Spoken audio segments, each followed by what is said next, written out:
Hello everyone. Welcome to my channel Twinkle Teaches, and here is your friend Twinkle. Hope you all are doing good with your studies. So today in this video we will properly discuss historical agricultural reforms. तो ये जो historic decisions लिए गए हैं हमारे agriculture sector के लिए हम उनको प्रॉपरली डिस्कस करेंगे। जो दो मेजर बिल्स हैं जो राज्यसभा में पास किए गए हैं, जो पहले ऑर्डिनेंसेस थे अब वो बिल के फॉर्म में पास हो चुके हैं राज्यसभा में। ये अलग बात है कि ऑपोजिंग पार्टीज का कॉन्फ्लिक्ट भी चल रहा है और उन सारी चीज़ों को लेकर हम इसमें प्रॉपरली डिस्कस करेंगे कि ये बिल्स क्या हैं, इनके मेजर जो फीचर्स हैं वो क्या है और कौन से वो एरियाज हैं जिनको लेकर के कॉन्फ्लिक्ट है और जिनको अपोज किया। सो जो पहला बिल है वो the farming produce trade and commerce promotion and facilitation bill 2020। ये farming produce trade and commerce को लेकर है, जिन्हें ट्रेड और कॉमर्स बिल के नाम से भी न्यूज़ में है वो। और जो दूसरा बिल है वो the farmers empowerment and protection agreement on price assurance and farm service bill 2020। ये दोनों ही बिल अब राज्यसभा में पास हो चुके हैं, तो हम एक एक करके डिस्कस करेंगे कि इनके फीचर्स क्या है, कौन से एरियाज हैं जिन्हें अपोज किया जा रहा है। तो सबसे पहले देख लेते हैं कि जो मेजर कॉन्फ्लिक्ट है वो कहाँ से स्टार्ट हुआ। तो इन चीज़ों को समझने के लिए हम पहले अपनी इंडियन जो हमारी एग्रीकल्चरल सिस्टम है, जो हमारी कृषि व्यवस्था है, उसका एक बैकग्राउंड देख लेते हैं, जिससे हम ज़्यादा अच्छे से समझ पाएंगे कि इन एरियाज को अपोज क्यों किया जा रहा है। सबसे पहले जो हमारा इंडियन एग्रीकल्चर है उसको दो तरीके से ट्रीट किया जाता है। सबसे पहले तो इसे कल्चर की तरीके से ट्रीट किया जाता है, वो इसलिए क्योंकि हमारे इंडिया में जो मेजर फार्मर्स हैं वो या तो स्मॉल फार्मर्स हैं और या तो वो मार्जिनल फार्मर्स हैं, जिनके फार्म का जो साइज होता है वो छोटा होता है। इस तरीके के फार्मर्स का जो नंबर है हमारे इंडिया में ज़्यादा है। और वो फार्मर्स जो इसे इकोनॉमिक एक्टिविटी की तरह ट्रीट करते हैं, मतलब जो अपना जो एग्रीकल्चरल प्रोड्यूस है उसे डायरेक्ट किसी इंडस्ट्री को सप्लाई करते हैं या मेजर मंडीज के थ्रू एक लार्ज अमाउंट, एक सरप्लस अमाउंट जो है वो इकोनॉमिक एक्टिविटी के लिए प्रोड्यूस करते हैं। और इस तरीके के फार्मर्स जो कॉन्ट्रैक्ट फार्मिंग करते हैं, ये सारे फार्मर्स का एक अलग सेक्शन है। और आपको जानकर हैरानी होगी कि हमारे एग्रीकल्चर में 45% एम्प्लॉयमेंट मिलता है। इसके बावजूद इस सेक्टर की तरफ से जो हमारा जीडीपी में कंट्रीब्यूशन रहता है वो हमेशा से ही कम रहा है।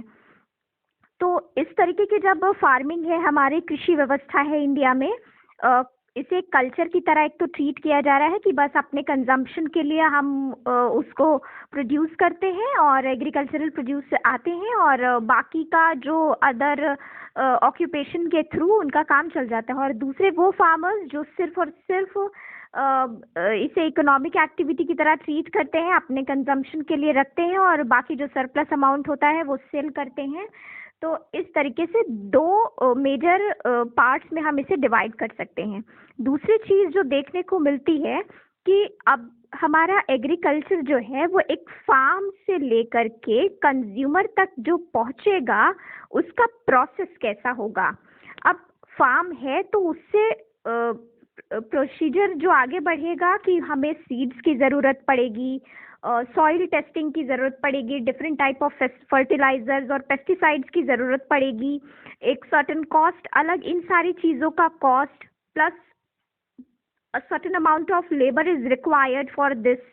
तो ये सारी चीज़ें जो हैं इन्हें भी देखना ज़रूरी है कि सीड्स, इरिगेशन सिस्टम कैसा होगा, स्टोरेज कैसा होगा। तो फार्म से लेकर कंज्यूमर तक इसे पहुंचने में बहुत सारा प्रोसेस होता है, जिनमें सर्टेन अमाउंट जो होता है वो प्रिंसिपल कॉस्ट जिसे कह लो वो इनपुट होता रहता है। और इन सभी का इनपुट जो होता है वो जो हमारा मेजर एग्रीकल्चरल प्रोड्यूस आने वाला है उसमें इन्वॉल्व होता है। तो ये देखने की बात है कि क्या जो गवर्नमेंट एमएसपी निर्धारित करती है वो इन सारी चीज़ों से कम होता है या ज़्यादा होता है। अब तक का जो भी डेटा देखा गया है उसके अकॉर्डिंग ये सारी चीज़ें जो इंक्लूड करनी चाहिए वो शायद एमएसपी में इंक्लूड नहीं होती। हो सकता है कि हमारे किसान का 100 रुपये एक एग्रीकल्चर प्रोड्यूस के लिए लगा हो और गवर्नमेंट की तरफ से उसका एमएसपी निर्धारित किया गया हो 80 रुपये। तो ये गवर्नमेंट की तरफ से किसान अबाइड हो जाता है कि वो एग्रीकल्चरल प्रोड्यूस जो है उसे 80 रुपये में ही सेल करे।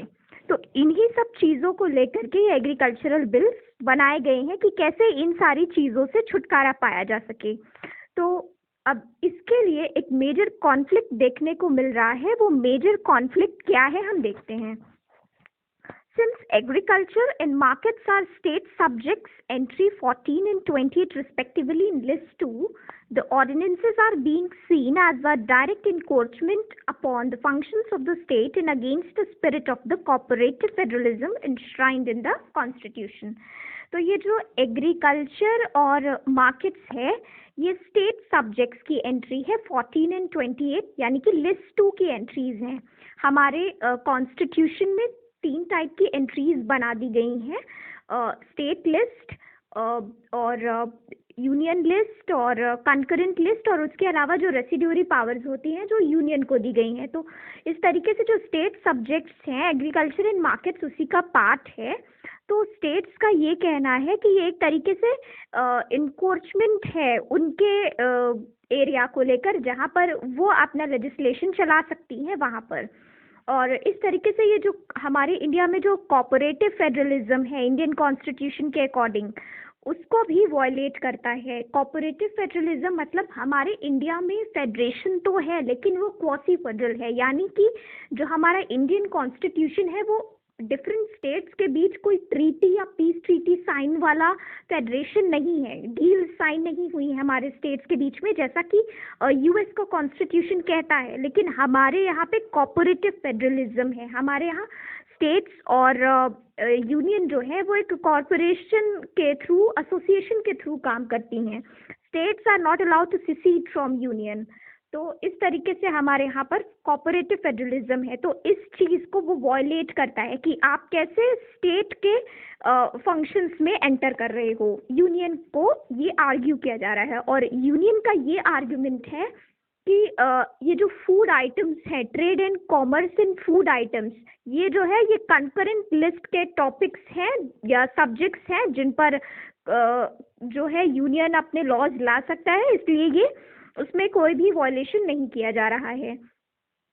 अब जो हमारा फर्स्ट ऑर्डिनेंस है जिसे बिल के फॉर्म में लाया गया, that is the farming produce trade and commerce promotion and facilitation bill. तो इस पर जो चीज़ डिस्कस की गई है वो ये है, the farmers produce in trade and commerce promotion and facilitation ordinance aims at opening up agricultural sale and marketing outside the notified agriculture produce market committee mandis for farmers, removes two barriers to interstate trade and provides framework and electronic trading of agricultural produce.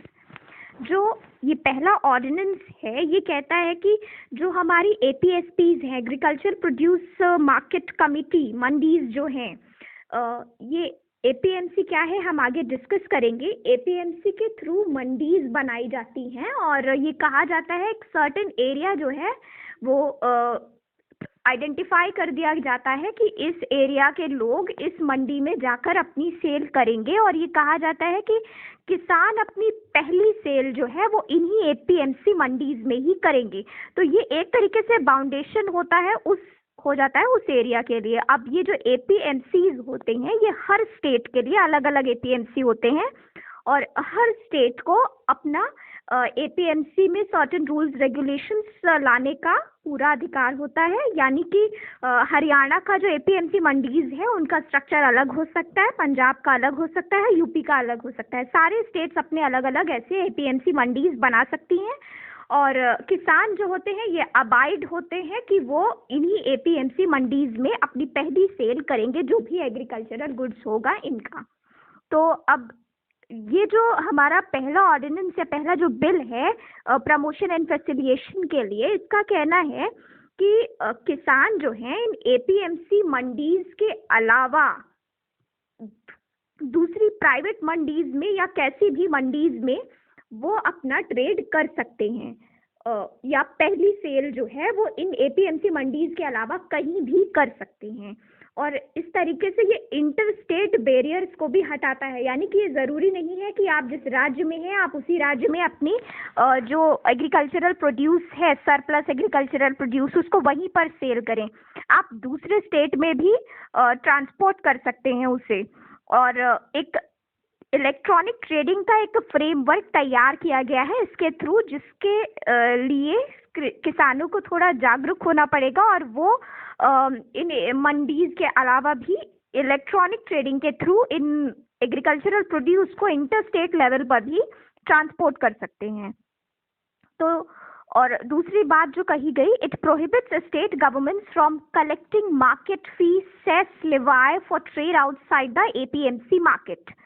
तो जो certain APMCs mandis होती हैं हर state की अलग, जैसे कि हमने अभी बात की, तो ये जो मंडीज हैं इनमें एक तरीके का मार्केट फी लगता है, सेस लगता है, या ट्रेड के लिए कुछ सर्टेन टैक्स देना पड़ता है। तो अब इन एपीएमसी मंडीज के अलावा अगर किसान कहीं भी ट्रेड करेंगे या सेल करेंगे अपने एग्रीकल्चरल प्रोड्यूस को, तो उन्हें किसी भी तरीके का फीस पे नहीं करना होगा, सेस टैक्स पे करने की कोई ज़रूरत नहीं है। वो मंडीज के बाहर जब अपनी पहली सेल करेंगे तो वो इन सब चीज़ों से मुक्त होंगे, उन्हें कोई भी तरीके का टैक्स, सेस, फी पे नहीं करना। तो क्या एपीएमसी एक्ट होता क्या है ये जान लेते हैं, तो हम इस सिनारियो को और अच्छे से समझ पाएंगे। Presently, markets in the agricultural products are regulated under Agricultural Produce Market and Committee Act enacted by the state government. So, जैसे कि हमने बात की कि हर स्टेट का अलग एपीएमसी मंडी हो सकता है, होता है। तो ये जो मार्केट्स होती हैं इन्हें स्टेट गवर्नमेंट जो है एग्रीकल्चर प्रोडक्ट्स को रेगुलेट करती हैं। और this act notifies agricultural commodities produced in the region such as cereals, pulses, edible oils, seeds, fruits and vegetables etc. So ये जो फर्स्ट सेल है इन commodities की, like cereals, pulses, edible oils, seeds, fruits and vegetables की, वो इन APMC mandis के through ही होगी। और इन APMC mandis के कुछ कमीशन एजेंट्स होते हैं, लाइसेंस्ड होते हैं, जो इन मंडीज का सेटअप देखते हैं और उन्हीं के थ्रू ये ट्रेड होता है फार्मर्स से लेकर के कंज्यूमर तक। ये जो हमारा एग्रीकल्चरल प्रोड्यूस है ये पहुंचता है। तो इन्हीं एजेंट्स का नंबर कम करने के लिए ये जो ऑर्डिनेंस है वो बात करता है। तो आगे देखेंगे कि कैसे, पहले इस एपीएमसी एक्ट को समझ लेते हैं। और इस एपीएमसी एक्ट के प्रोविजन ये है कि the typical amenities available in the और around the APMC or auction hall, weigh bridges, godown, shops and retailers. इन एपीएमसी एक्ट का जो फायदा था या फायदा है वो ये है कि किसानों को जो ऑक्शन हॉल होता है, वेइंग ब्रिजेस, मतलब एक तो जो मंडी है वो मिल जाता है, जो सामान है वे करने के लिए वो उन्हें इजीली अवेलेबल होता है, वहाँ पे गोडाउन, शॉप्स और रिटेलर्स इजीली अवेलेबल होते हैं, वो भी एक जगह पर जो एरिया बताया गया है उसके लिए। तो इस तरीके से आप ये देख सकते हैं कि यहाँ पर किसानों को बार बार इधर उधर भागने की ज़रूरत नहीं होती। उन्हें पता होता है कि ये सर्टेन जगह है जहाँ पर मंडी लगनी है और वो सीधे वहीं जा कर के अपना एग्रीकल्चरल प्रोड्यूस सेल कर सकते हैं। अब ये जो इस तरीके से सेल की बात है, तो इसमें क्या होता है कि अगर उस मंडी में कुछ जो कमीशन एजेंट्स होते हैं वो एक तरीके की लॉबी बना लेते हैं कि इस किसान को हमें इतने ही रुपए देने, इससे ज़्यादा नहीं देंगे, तो इस तरीके से उनका मुनाफा होता है। जो मिडिल मैन्स बन जाते हैं, ये जो कमीशन एजेंट्स, इनके करप्शन की वजह से किसानों का बहुत नुकसान होता है। अगर 10 रुपए किसी गुड्स के लिए निर्धारित किया गया है तो 10 में से 5 रुपए किसान को मिल पाता है और 5 रुपए इन एजेंट्स या जो मिडिल मैन्स होते हैं उनके पास चला जाता है। और एक चीज़ क्या कही गई है, various taxes, fees, charges and cess levied on the trades conducted in the mandis are also notified under the act। मतलब कि जो भी ट्रेड और कंडक्ट होगा और मंडीज में किस तरीके से टैक्स लगेगा, फी चार्जेस कैसे होंगे, सेस कैसे लगेगा, ये सारी चीज़ इस एक्ट में हर स्टेट के लिए अलग अलग स्टेट गवर्नमेंट्स बता देती हैं पहले से ही. And APMCs levy multiple fees of substantial magnitude that are non-transparent. तो अब ये जो अलग अलग तरीके के सब्सटैंशियल मैग्नीट्यूड में एक तरीके से फीस लगाई जाती है, ये किस किस चीज़ों के लिए लगाई जा रही है उसकी ट्रांसपेरेंसी नहीं होती है. मतलब हम किस चीज़ के लिए ये फीस पे कर रहे हैं ये वहाँ पर मेंशन नहीं होता है. जैसे आप कहीं की फ़ी सबमिट करते हो तो फ़ी रिसीट में आपको लिख के मिलता है ना कि आपका ट्यूशन फ़ी ये है, आपका वाटर फीस ये है. तो इस तरीके की कोई भी APMC मंडीज जो होते हैं वहाँ पर किसानों को इस तरीके की कोई ट्रांसपेरेंसी देखने को नहीं मिलती. तो ये था हमारा APMC एक्ट जिसके सर्टेन ये प्रोविजंस हैं. और सरकार का ये कहना है कि ये जो APMCs हैं और ये जो मंडीज हैं ये इस एक्ट जो बिल नया पास हुआ है इनके थ्रू भी ट्रेडिंग होती रहेगी. हर स्टेट का जो अलग APMC मंडीज हैं उनके थ्रू भी ट्रेडिंग होगी. सरकार MSP भी निर्धारित करती रहेगी. और जो हमारी राबी की फसल है उसके लिए अगले ही हफ्ते जो MSP है वो निर्धारित करके उसे जल्दी ही नोटिफाई कर दिया जाएगा. साथ ही साथ इस एक्ट के थ्रू, इस बिल के थ्रू किसानों को ये लिबर्टी हो जाएगी कि वो अपनी पहली सेल करने के लिए बाध्य नहीं होंगे. इन मंडियों में ही सेल करने के लिए बाध्य नहीं होंगे. हो सकता है कि इन मंडीज के अलावा किसानों को बाहर अपनी फसलों का ज़्यादा अच्छा मूल्य मिल सके. तो अब आते हैं, while farmer organization see these bills as part of the larger agenda, corporatization of agriculture and a withdrawal of government support.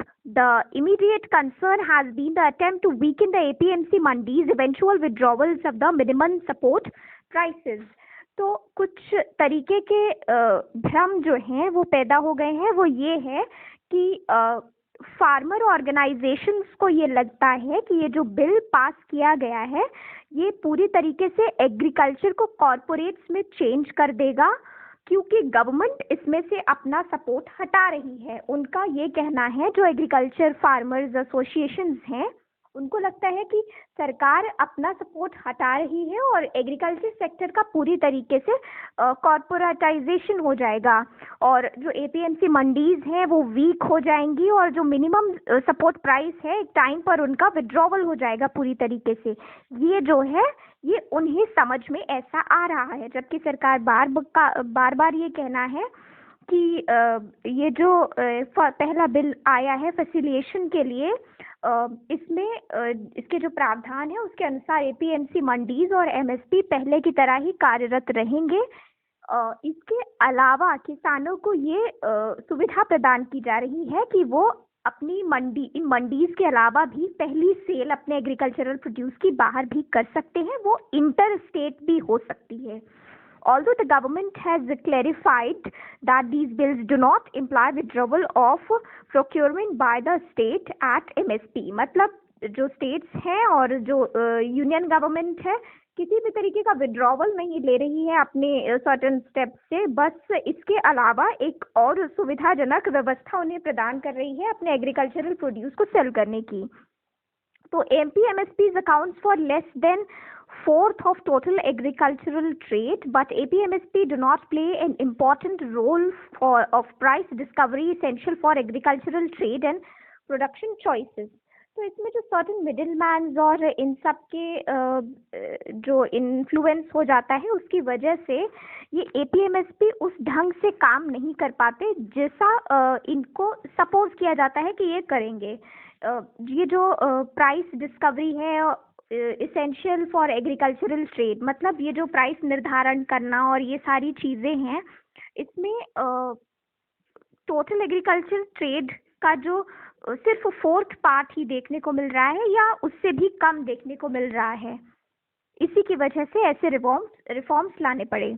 The vilification of the APMCs and middleman who facilitate trade in these mandis is a poor reflection of the understanding of functioning of the agricultural markets. तो India के जैसे हमने कृषि व्यवस्था भी थोड़ी देर पहले discuss किया, तो उससे हमें देखने को ये मिलता है कि इंडिया में एग्रीकल्चर प्रोड्यूस को फार्म से कंज्यूमर तक पहुंचने के जो स्टेजेस हैं, उसके लिए एक सर्टेन इंफ्रास्ट्रक्चर डेवलप करने की ज़रूरत है, जो सिर्फ किसानों से डायरेक्ट कंज्यूमर्स तक पहुंचे और बीच में मिडिलमैन्स का जो रोल है वो कम हो। जैसे कि Bihar which abolished APMC in 2006 after the abolition of mandis, farmers in Bihar on average received lower prices compared to the MSP for the most crops। अब ये चीज़ भी देखी गई कि 2006 में जब बिहार ने APMCs को अबॉलिश कर दिया, तो मंडीज में ये देखा गया कि MSP से भी उन्हें कम मूल्य देखने को मिला। जैसे कि for example and against the MSP of 1850 rupees a quintal for maize, most farmers in Bihar reported selling their produce at less than 1000 a quintal। तो ऐसी चीज़ें भी देखने को मिली। तो जो मेजर प्रोविजंस है इस प्रमोशन एंड फैसिलिटेशन बिल के, वो ये कहते हैं कि the new legislation will create an ecosystem where the farmers and traders will enjoy freedom of choice of sale and purchase of agri produce. मतलब उनको अपने जो प्रोड्यूस है उसके सेल के लिए एक सर्टेन फ्रीडम दी जा रही है और चॉइस दिया जा रहा है। यहाँ पर फार्मर्स के पास चॉइस है कि वो अपने एग्रीकल्चर प्रोड्यूस को कहाँ पर सेल करना चाहते हैं, मंडीज में या मंडीज के बाहर भी, जो उन्हें सुविधाजनक और उनके जो उत्पाद है, कृषि उत्पाद, उनके लिए अच्छा मूल्य दे सके वहाँ। तो it will also promote barrier free interstate trade and commerce and outside the physical premises of market notified under the state agricultural produce marketing legislation। जो APMCs के जो कमिटी के बाहर भी जब सेल होगा, तो इससे उन्हें जो इंटर स्टेट ट्रेड है उसके लिए एक अलग से प्रोविजन मिल जाएगा कि वो इंटर स्टेट ट्रेड भी कर सकते हैं अपनी स्टेट लेजिस्लेचर से बाहर जाके। The farmers will not be charge any cess और levy for sale of their produce and will not have to bear transport cost. उन्हें किसी भी तरीके से अलग से ट्रांसपोर्ट कॉस्ट नहीं देना पड़ेगा। The farmers will not be charge any cess और levy for the sale of their product, चाहे वो इंटर स्टेट ट्रेड भी कर रहे हो, उन्हें किसी तरीके का ट्रांसपोर्ट कॉस्ट देने की ज़रूरत नहीं है। The bill also proposes an electronic trading and transaction platform for ensuring the salesman trade electronically. E trade की सुविधा भी प्रदान की जा रही है। In addition to mandis, freedom to do trading at farm gate, co-short storage and warehouse and processing units, storage, warehouse, इन सब की सुविधा भी प्रदान की जा रही है। Farmers will be able to engage in direct marketing, thereby eliminating the intermediaries, resulting in full realization of the price. पूरी तरीके से फुल प्राइस जो है वो उन्हें मिल पाएगा, क्योंकि जो मिडिल मैन है उसका रोल यहाँ पर खत्म करने की कोशिश की जा रही है। Procurement at minimum support price will continue. Farmers can sell their produce at MSP rates. The MSP for Rabi season will be announced next week, as I've mentioned before also, कि जो MSP की सुविधा है वो पहले की तरह ही आगे भी जारी रहेगी, और जो हमारा राबी का सीजन है उसके लिए नेक्स्ट वीक ही MSP जो है वो अनाउंस कर दिया जाएगा। तो यहाँ पर कहा जा रहा है कि MSP जो है वो पहले की तरह जारी रहेगा, साथ ही जो APMC मंडीज हैं उनके थ्रू भी जो भी लेजिस्लेशन फॉलो होता है वो भी पहले की तरह ही कार्यरत रहेगा। Mandis will not stop functioning, trading will continue here as before under the new system. Farmers will have the option to sell their produce at other places in addition to the mandis. The e NAM trading system will also भी continue in the mandis. जो पहले की तरह ई नाम system है, कुछ states के जो APMC की मंडीज लगती हैं वहाँ पर ई नाम ट्रेडिंग जो है वो पहले से कार्यरत है, तो वो पहले की तरह ही चलती रहेगी।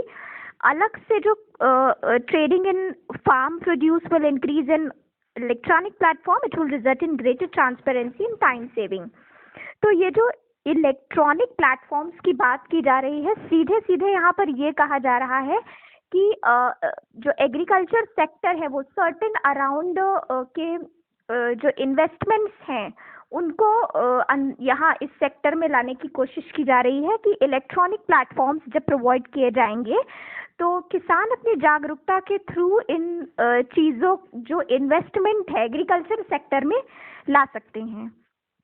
अब जो दूसरा बिल है the farmers empowerment and protection agreement of price assurance and farm services bill 2020, इसके मेन प्रोविजंस क्या है वो देख लेते हैं। The new legislation will empower farmers for engaging with processors, wholesalers, aggregators, wholesalers, large retailers, exporters, etc. on a level playing field. Price assurance to farmers even before sowing of crops. In case of higher market price, farmers will be entitled to this price over and above the minimum price. तो यहाँ पर ये बात की जा रही है कि जो होलसेलर्स और एग्रीगेटर्स के साथ जब भी किसान डील करेंगे तो ये जो प्राइस होगा क्रॉप्स का वो बीज बोने से पहले ही उन्हें निर्धारित करना होगा। मतलब एक सर्टेन कॉन्ट्रैक्ट फार्मिंग की यहाँ पे बात हो रही है, कॉन्ट्रैक्ट फार्मिंग की बात हो रही है यहाँ पर कि किसानों को पहले से पता होगा कि इस फसल के लिए उन्हें कितना मूल्य मिलने वाला है, ताकि अगर कोई नेचुरल कैलामिटी हो जाती है या ड्रॉट या फ्लड जैसी कोई सिचुएशन होती है तो उससे नुकसान का जो सारा भार है वो सिर्फ और सिर्फ किसान पर ना आए, जो दूसरे जिस व्यक्ति के साथ डील किया जा रहा है उसका भी उसमें बराबर का शेयर हो।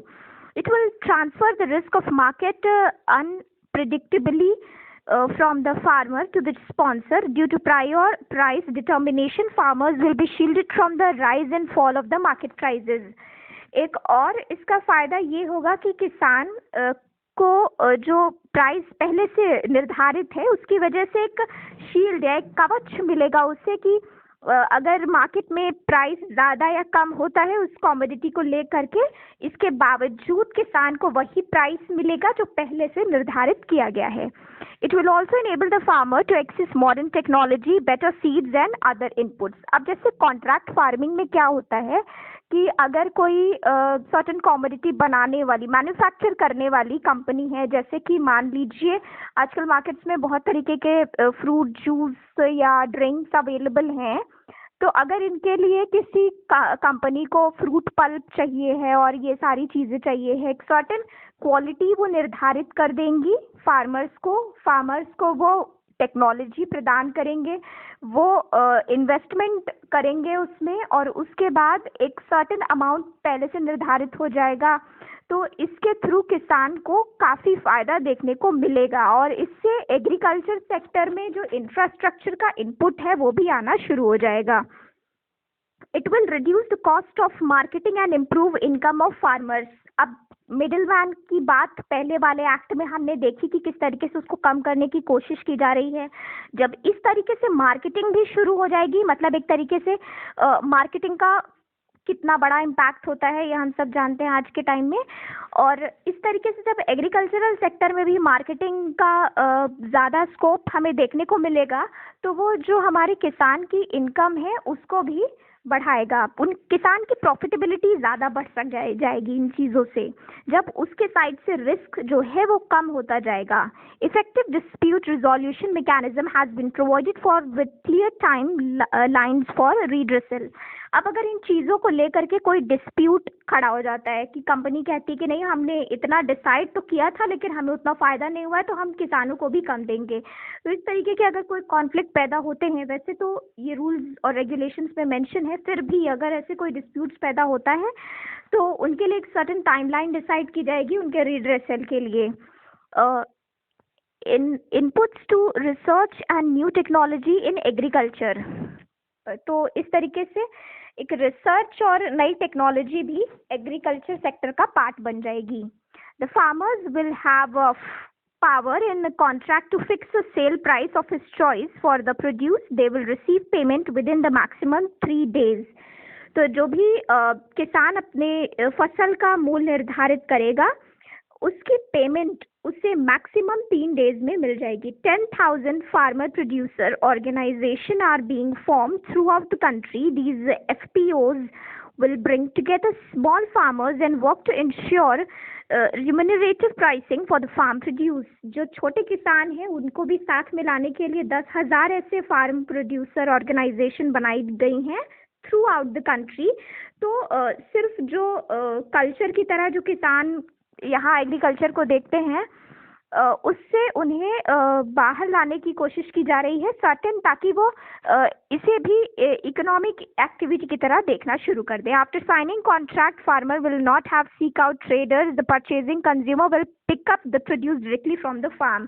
किसान को ट्रांसपोर्ट कॉस्ट भी बेयर करने की ज़रूरत नहीं है। जो भी कंपनी या मैन्युफैक्चरिंग कंपनी या कोई भी ट्रेडर जो भी किसान से कॉन्ट्रैक्ट साइन करेगा वो खुद उस प्रोड्यूस को डायरेक्टली फ्रॉम द फार्म लेकर के जाएगा।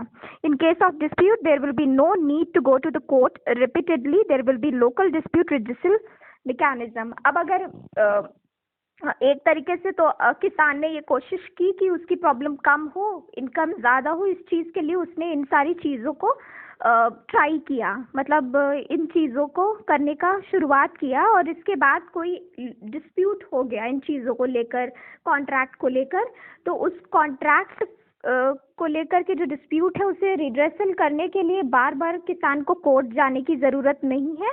इसके लिए एक लोकल डिस्प्यूट रिड्रेसल मैकेनिज्म बनाया गया है। तो ये थे मेजर इसके नॉर्म्स की कैसे ये काम कर रहा है।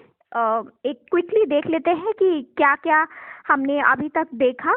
पहला जो हमारा बिल पास हुआ है, the farming produce trade and commerce promotion and facilitation bill 2020 passed by the Lok Sabha. इसके 4 मेजर पॉइंट्स जो हम देख सकते हैं।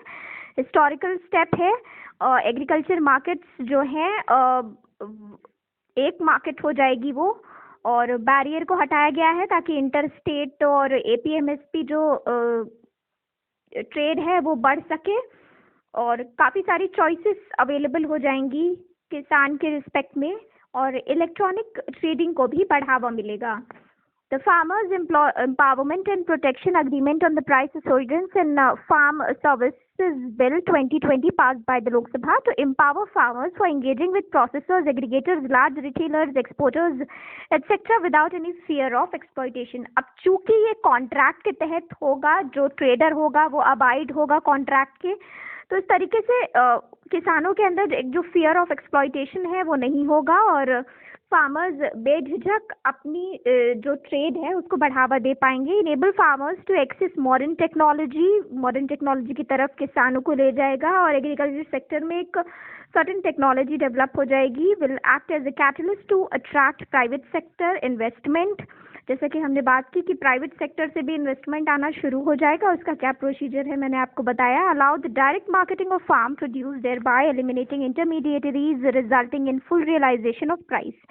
तो जो एक सर्टेन प्राइस जो किसान खुद भी निर्धारित किया जाता है, ये जो इंटरमीडिएटरीज हैं, जो मिडिल मैन हैं, जो लाइसेंस्ड हैं एपीएमसी के मंडी के लिए, तो उस टाइप के जो मिडिल मैन हैं उनके ख़त्म होने की वजह से जो किसान हैं उनको डायरेक्ट कंज्यूमर से जो प्राइस मिलेगा वो आई थिंक ज़्यादा होगा एज़ कम्पेयर टू जो मिडिल मैन के रहते हुए उन्हें मिलता था।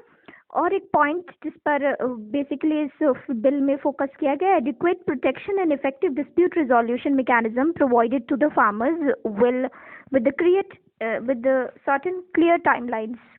जो एक टाइमलाइन निर्धारित की गई और एक जो local dispute redressal mechanism develop किया गया, उसके थ्रू किसानों को काफ़ी हेल्प मिलने वाली है। तो आई थिंक अब आपको समझ में आएगा कि ये दोनों बिल्स क्या हैं और जो मेजर कॉन्फ्लिक्ट है वो किन चीज़ों को लेकर के है। If you like this video please give it a thumbs up and share. Thanks for watching.